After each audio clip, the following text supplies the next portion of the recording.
WBCS পরীক্ষার যে pattern change হওয়ার কথা ছিল সেই প্যাটার্ন চেঞ্জ করা হচ্ছে না, অর্থাৎ এমসিকিউ থেকে ডেসক্রিপটিভ করার কথা ছিল সেই ডেসক্রিপটিভ আর করা হচ্ছে না।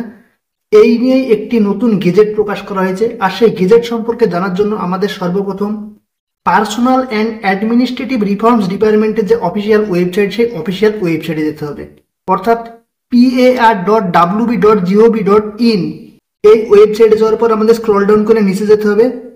আর এখানে দেওয়া রয়েছে gazette notification regarding proposed amendments in the West Bengal civil service executive recruitment rules 1978 regulating recruitment to the West Bengal civil service executive ETC examination.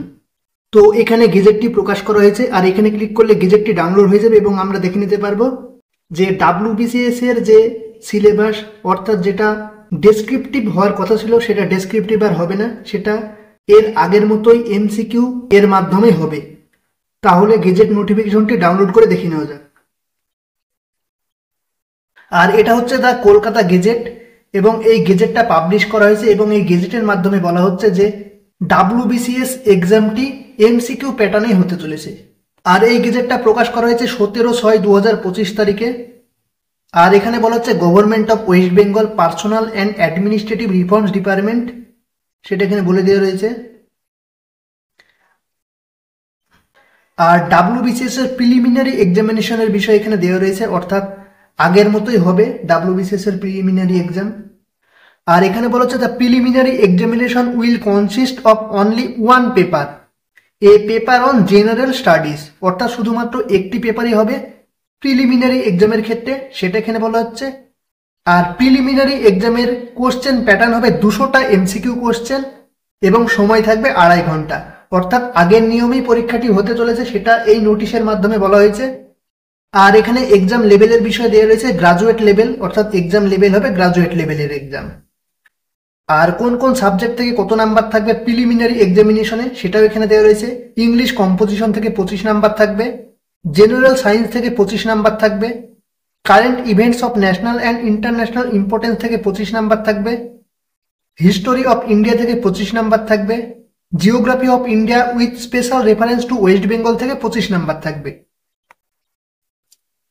R Indian polity and economy থেকে 25 নাম্বার থাকবে, ইন্ডিয়ান ন্যাশনাল মুভমেন্ট থেকে 25 number থাকবে এবং general mental ability থেকে 25 number থাকবে।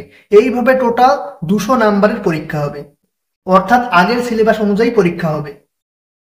আর এখানে main এক্সামিনেশনের বিষয়ও দেওয়া রয়েছে। আর মেন এক্সাম প্রিভিয়াস ইয়ারে যেমন হতো, অর্থাৎ এমসিকিউ প্যাটার্নেই হবে।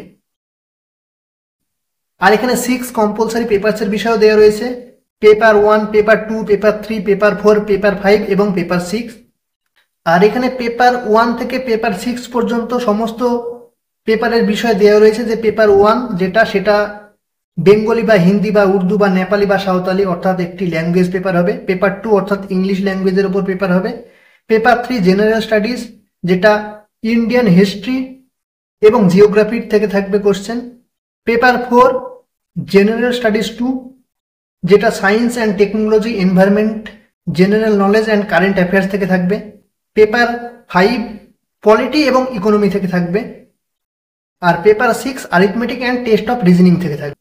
অর্থাৎ এর আগে ডাব্লিউবিসিএস এক্সামের সিলেবাস যেমন ছিল ঠিক সেই রকম ভাবেই আগামীতেও এই ডাব্লিউবিসিএস এক্সামের এই সিলেবাসের উপর ভিত্তি করে পরীক্ষা হতে চলেছে।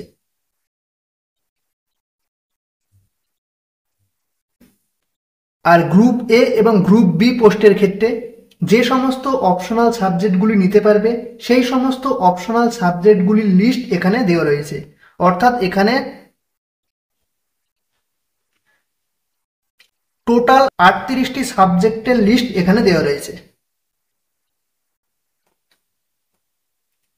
আর এখানে পার্সোনালিটি টেস্ট বা ইন্টারভিউ এর বিষয় এখানে দেওয়া রয়েছে। গ্রুপ এ এবং বি এর ক্ষেত্রে 200 নম্বরের পরীক্ষা হবে, গ্রুপ সি এর ক্ষেত্রে 150 নম্বরের পরীক্ষা হবে এবং গ্রুপ ডি এর ক্ষেত্রে 100 নম্বরের পরীক্ষা হবে।